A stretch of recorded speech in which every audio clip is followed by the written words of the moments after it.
make music first.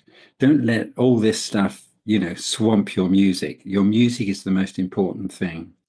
And some artists have done too much of this and find it too pressurized and have had mental health issues. So do keep focused on the music throughout all of this.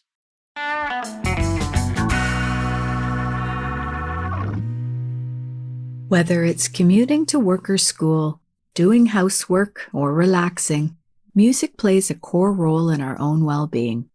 We multitask our music like listening while we game, we watch music concerts live stream, and we're passionate about our physical formats. There's an entire music industry that makes all this possible, and today's guest is going to take us through the ins and outs of the business.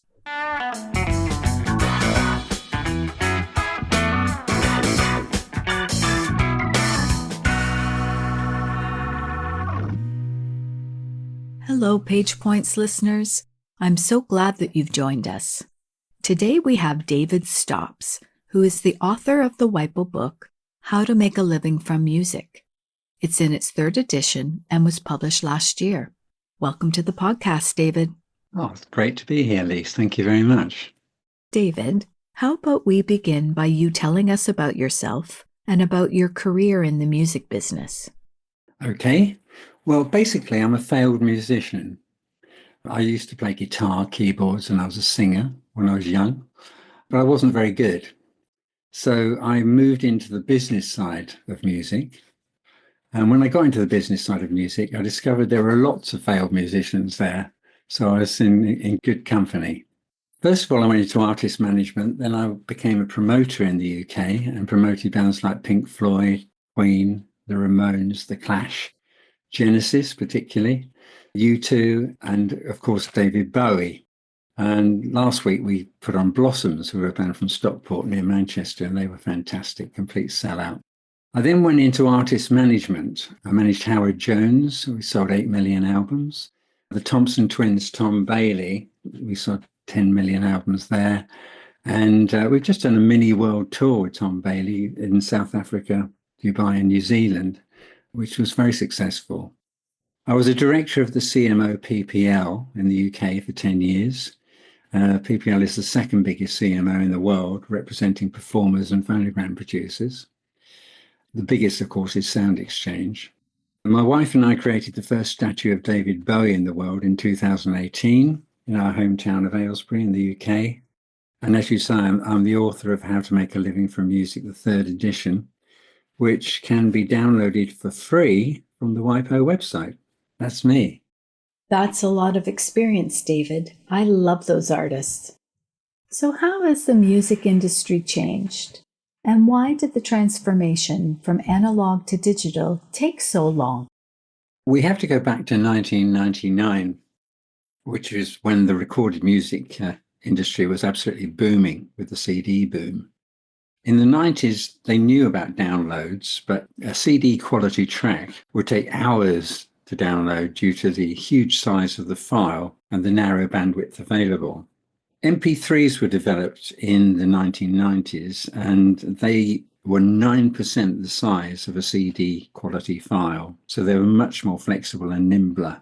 And then broadband rolled out, which made downloads faster.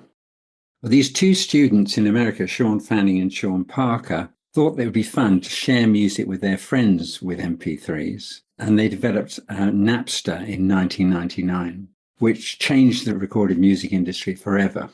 It was the first peer-to-peer file sharing service. Unfortunately, in 2001, the record companies decided they didn't like Napster, it's free music, and they closed it down. What they should have done was embraced it and developed it. If that had happened in 2001, it would have been a different story. But if you ban something, everybody wants it. And what happened was that we had 14 years of rampant piracy as it went underground. And then in 2001, also, Steve Jobs released the iPod and the iTunes platform. He licensed the music from the record companies. And then in 2003, he launched the iTunes store. Very soon, he had 80% of the world's legal download market. He wasn't interested in selling music. He was interested in selling computers. But he saw music as a way to sell computers, and it worked beyond his wildest dreams.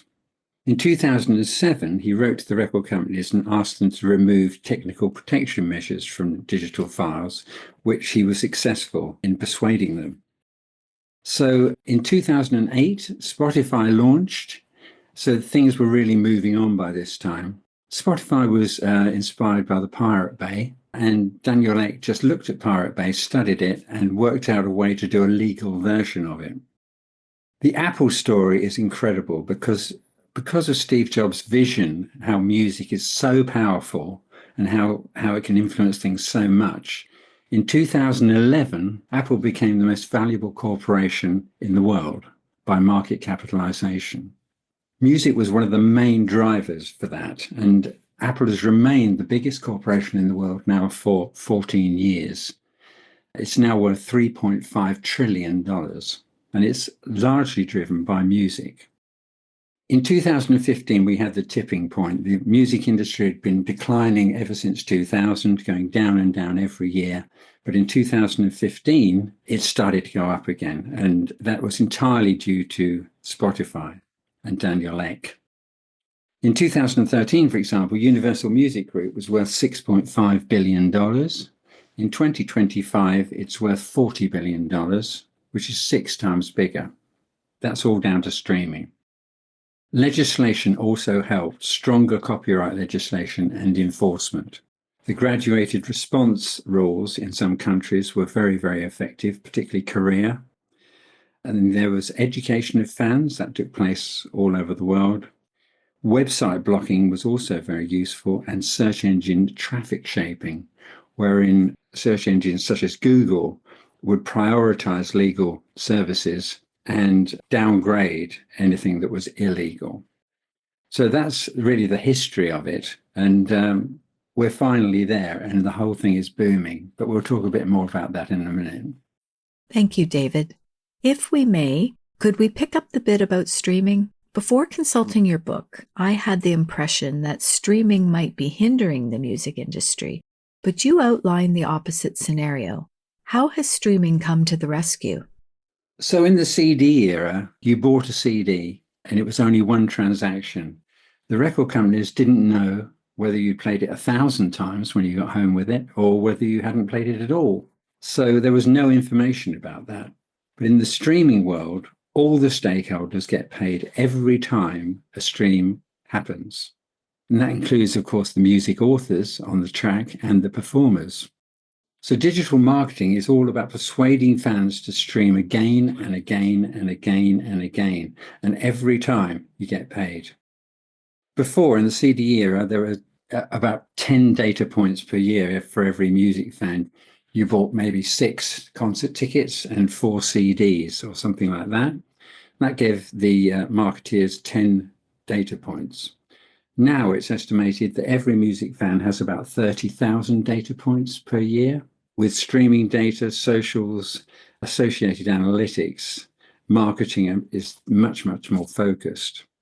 So the split on streaming at the moment is in the region of 18% for free streaming services. That's Spotify and YouTube and a few others who have a streaming channel. Premium streaming, which is where all the money is about 50%. Downloads, 4%, roughly, and they're declining, of course, now after the boom in the mid-2000s. Physical, which is, of course, vinyl, CDs, some cassettes even now, is 18%. And as you know, vinyl is booming at the moment.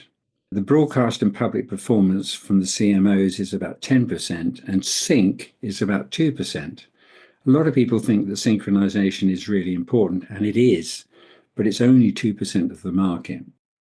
As for the biggest streamers, well, Spotify is clearly the biggest at 32%. Tencent in China is about 15%. Apple is 13%. Amazon 11%, and YouTube Music 10%, with others following behind. It's interesting that Steve Jobs was always dead against streaming, and so Apple came to the party very late. And you can see it's cost them dearly because Spotify are at 32% and they're only 13% for premium subscribers. The number of premium subscribers in the world is about 700 million, which is 8% of the world's population. If that could be doubled, the music industry would double. And 8% isn't such a high percentage. And I would like to think in the future that will happen. The number of tracks on Spotify, Apple, and Amazon is over 100 million. For your $10 a month or whatever it is, you have over 100 million tracks to listen to, which is an incredible service when you think about it. The number of tracks on SoundCloud is 375 million because they have all the do-it-yourself artists on there as well. So that's even more incredible. Artists often complain that they're not getting paid enough on streaming. But the reason for that is that contracts are stuck in the physical era.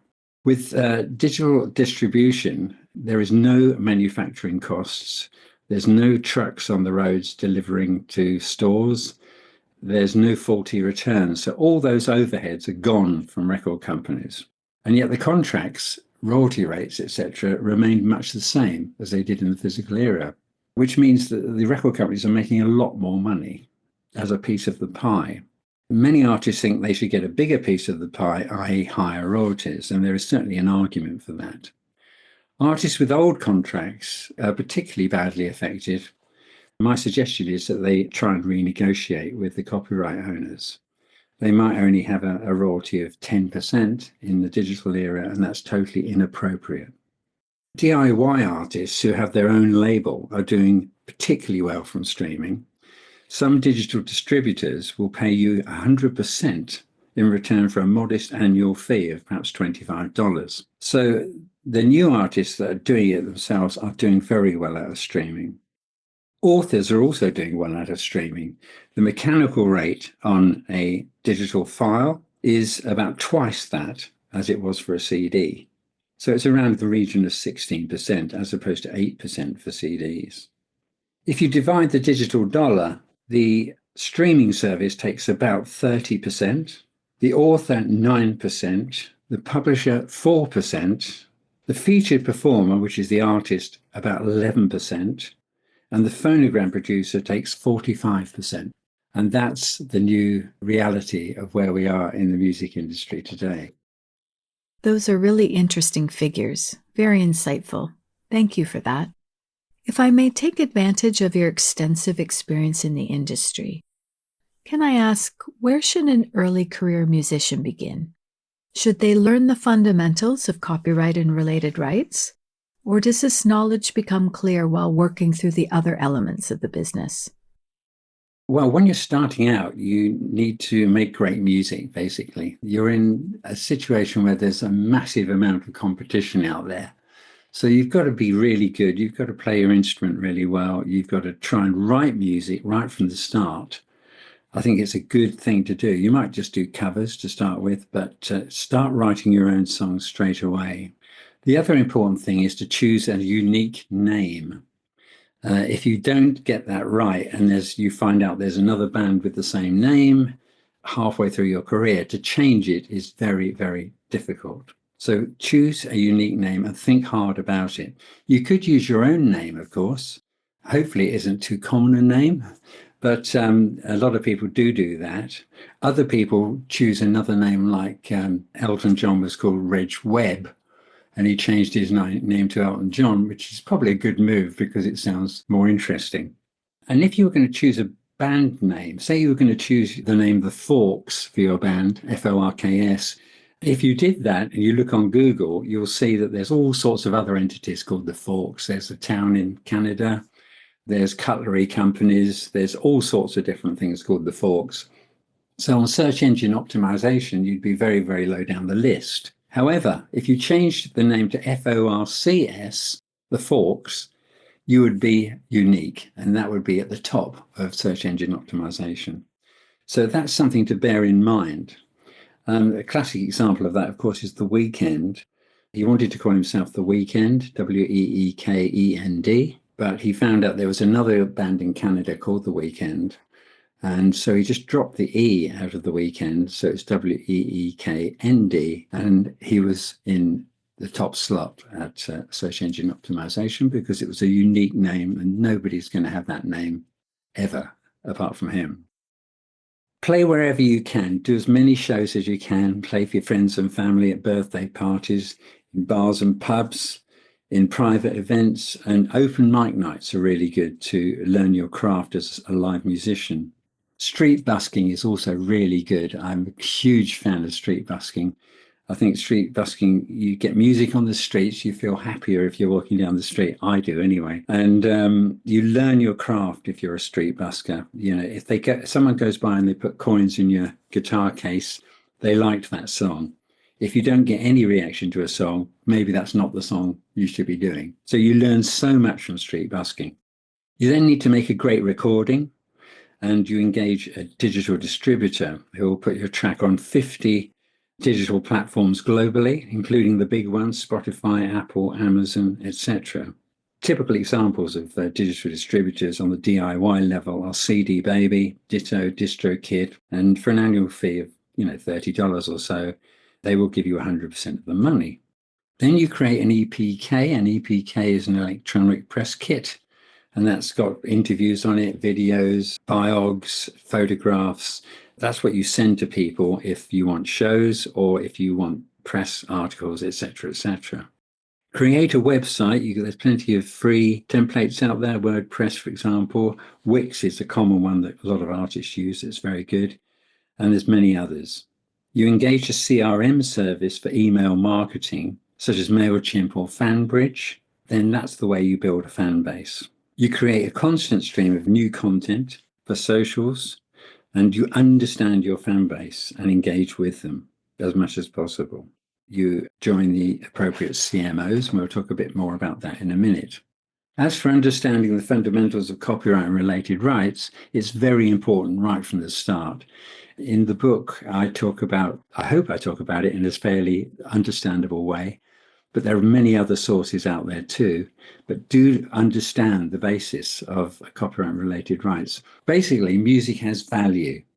And you've got to understand that music has value. Wherever it's used, it needs to be paid for. So if it's on the radio, it's on the television, it's played in hairdressers, it's played in a sports stadium, it's played live, wherever that happens, it has value.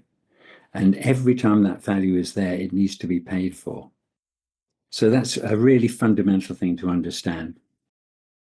Many artists and authors and performers have missed out because they didn't understand the basics of copyright and collective management. Artists should get involved with every career decision, and usually the most successful ones do. If Taylor Swift is a great example where she's very involved with the business side of what she does. How do collective management and collective management organizations play a role, and why are they necessary? You have to understand there's two sides to the music industry. I always like to think of it as train tracks. So on the left train track, you have authors and publishers. That's the songwriting side, the writing side of music. On the right-hand side, you will have performers and record companies and recordings. And whatever you do in the music industry, you have to always remember there's those two sides to the industry, and you have to deal with both of them. If you wanted to clear a sample, you might clear it with a record company who owned that sample, but you then have to go and clear it with the publisher who owns that sample on the author's side. If everybody who used your songs had to contact you and get a license from you personally, that would be impossible, because that means every radio station would have to contact you, every shop, every hairdresser would have to contact you. It's totally impractical. So CMOs, or collective management organizations, do that for you. That's what they're there for. Their function is to license users. Users could be radio, TV, public spaces, shops, clubs, sports stadiums, and digital platforms, of course, for streaming and downloads. So wherever those users are, they need to be licensed. CMOs process the data and collect the money. They then take their administration costs off the top and pay out to the stakeholders. They have reciprocal agreements with other CMOs around the world. For authors, if a UK track, for example, is played in Korea, the author's CMO in Korea, Comca, will pay through the money to the British author's CMO, PRS. Similarly, if a Korean track is played in the UK, then PRS will pay Comca. That's how reciprocal agreements work. When it comes to digital, there can be several intermediaries in the chain as far as authors are concerned before the money reaches the author. And many publishers have decided to license digital platforms directly via digital hubs such as ICE or Harmonia, thus bypassing the CMOs. On the performer side, it's different. The national CMO for public performance and broadcasting will license, collect, and distribute those royalties. However, if the delivery is interactive, as is the case with downloads or streaming, the record companies will license the digital platforms directly, thus bypassing the CMO. This is due to a right called the making available right, which says that if a music fan accesses a piece of music from a time and a place of their own choosing, then the making available right applies. If that's the case, the record company will license them directly. Like author CMOs, performer CMOs have reciprocal agreements around the world too. An artist or band who has their own label and writes their own songs needs to join 4 CMOs. One is the author's CMO for public performance. 2, the author's CMO for mechanical royalties. 3 is the performer's CMO for public performance. And 4th would be a phonogram producer CMO. Now, in many countries, the first two authors CMOs are combined. So you get the public performance and the mechanical in one CMO. And in some, also the performers and the phonogram producers are combined as well, such as in the USA and the UK. But you need to make sure you've joined all the correct CMOs and that you register correctly. Also, make sure that every track has an ISRC code and every song has an ISWC code for identification. So that touches on the money related to the fundamental licensing and royalties. In the book, you also cover the essentials of live performances, touring, and merchandising.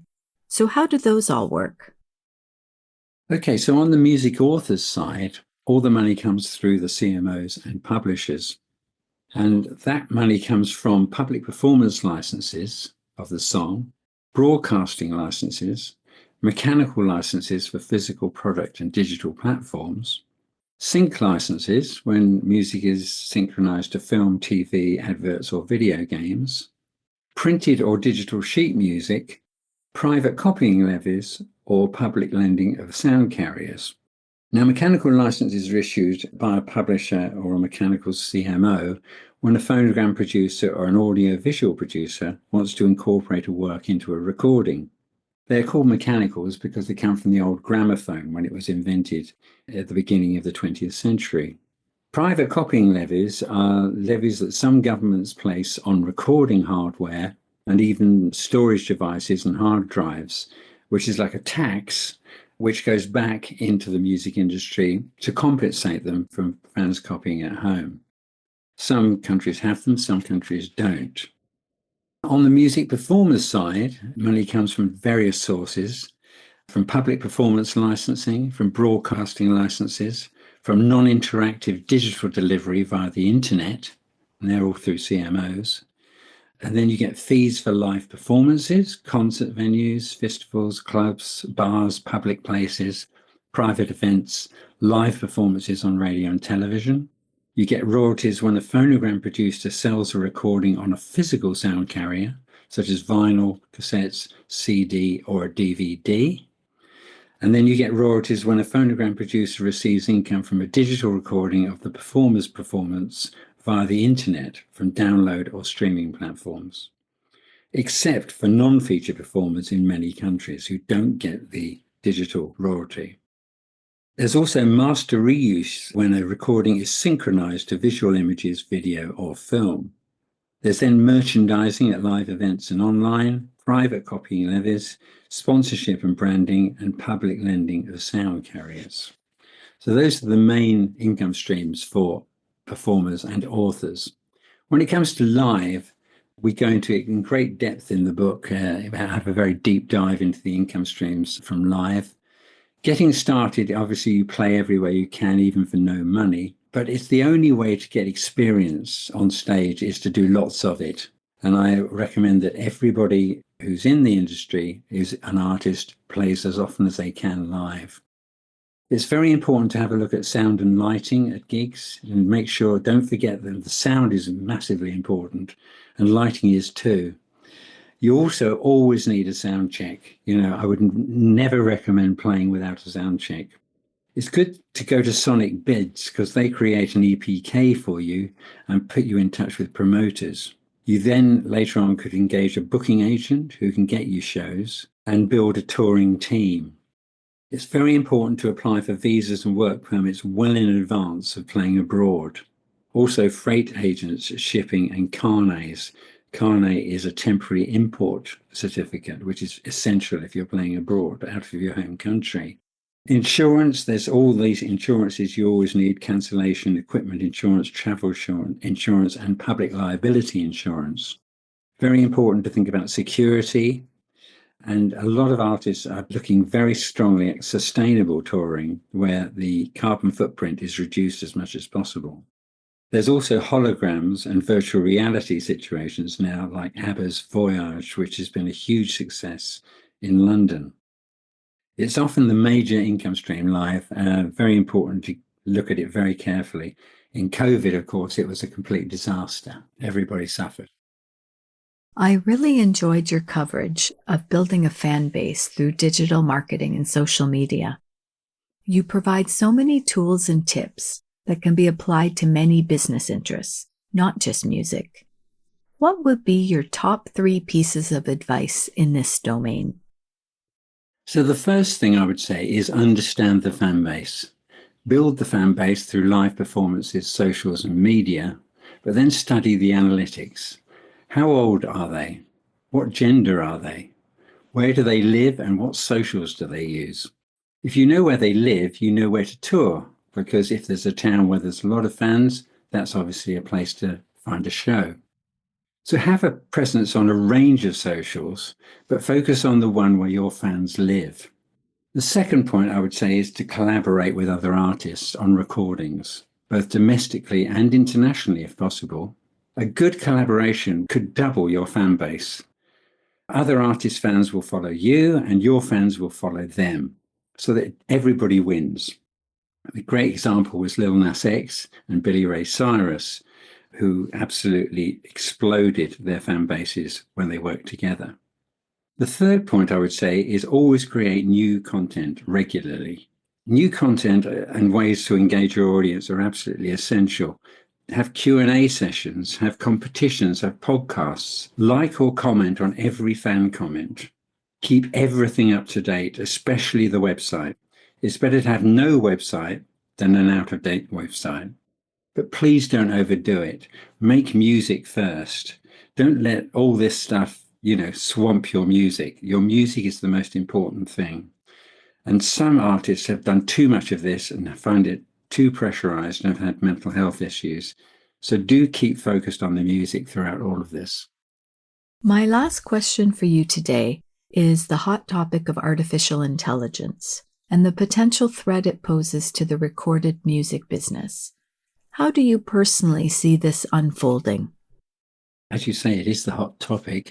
AI has been developing for 70 years with robotics and AI-assisted processes. It's only recently has music AI become sophisticated enough to cause concern. The warning bells went off in April 2023 when an artist called Ghostwriter 977 released a track called Heart on My Sleeve by Drake featuring The Weeknd. It sounded totally authentic. The voices were totally authentic. Ghostwriter put it on Spotify, Apple Music, YouTube, SoundCloud, Amazon Music, Deezer, and Tidal. And on the 15th of April, he put a 1-minute snippet of it on TikTok, which immediately got 15 million views. On the 17th of April, UMG, who is the record company for both Drake and The Weeknd, took it down, asked the platforms to take it down, which they did. So, that was the moment where everybody thought, oh, right, okay. And of course, Drake and The Weeknd knew nothing about this track at all. They hadn't heard of it or anything else. So that was a really frightening moment, I think, and a warning for the future. But basically, the human brain is a neural network, and AI is creating a digital artificial neural network. Music has always been heavily influenced by tech. If you take sound carriers, when 78s came out at the beginning of the 20th century, they were on shellac discs, and you could put 5 minutes of music on each side, so a total of 10 minutes on one record. You then got the vinyl album coming along, which was at 33 1/3 RPM, and that had 22 minutes per side, so a total of 44 minutes on one disc. We then had the CD, which had a capacity of 79 minutes on one disc, and then streams, of course, which are unlimited. Streams only get paid for if they're over 30 seconds long. And it's interesting that it doesn't matter how much over 30 seconds they are, it's the same payment. And as a result of that, tracks have been getting shorter in recent years. So you can see that tech has always affected the music industry. Now, as far as AI is concerned, there's 4 types of tools out there. There's the ones that assist humans in making music.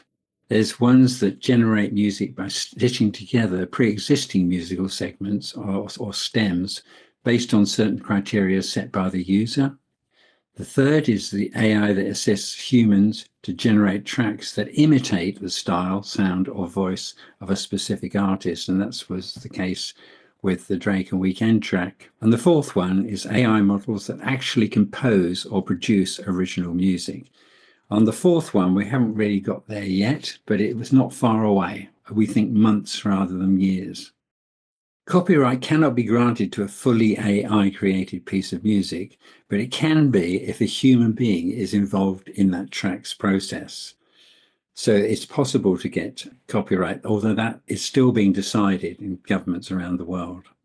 Training for these models can be in 3 ways. By commissioned music, that means the AI company commissions music and teaches its AI models from that. From production music, that's library music, which may also be legal, those first 2. And the third is to use commercially released music, which is really what's happened. And that's technically illegal, although the jury is still out on that. The music industry is saying that their models use commercially released recordings and songs to train their models. They must get permission from the copyright owner. Authors and performers are saying that in addition to the copyright owner giving permission, the authors and performers must also have to give permission. The tech companies are saying no, they don't need any permission. It falls under the copyright exception of fair use. There is various copyright exceptions around the world in copyright.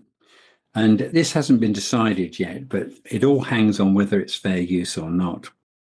Governments are considering this issue at the moment, but the future is uncertain and quite worrying too, especially in the light of that Drake Weekend track.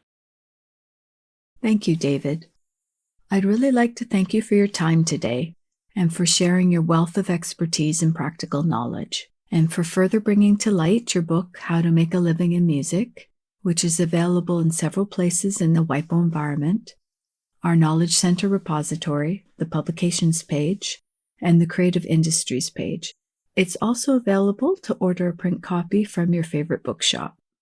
It is the type of guide that an inspiring musician, or even one that's already well-versed in the industry, could benefit from having a copy. Do you have any last words to share? Well, I mentioned a couple of things in the book. I created a history of the music business, which takes us from 4000 BC in Iraq, where the first musical notation was discovered, right up to the present day. And that's sort of quite an interesting thing to possibly have a look at. And there's also a glossary at the back, which explains all the different organizations in the music industry and terms that are used. And a lot of authors and performers have said that's very useful. So that might be worth checking out as well. But I thoroughly enjoyed this, and thank you very much for having me. This conversation is very timely, as this year we're celebrating the theme of IP in music for World IP Day. This book addresses that theme perfectly, and I can say, even for myself, as not being a musician, reading through the book in preparation for our conversation, it has provided me with an even greater appreciation of what goes into the music that I enjoy. So thank you for this most helpful and practical guide, David. Thanks very much.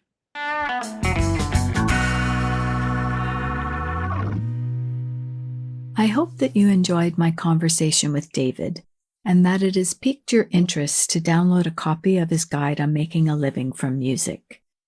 I am sure that it has provided valuable perspective about the music that we listen to from an expert in the music industry.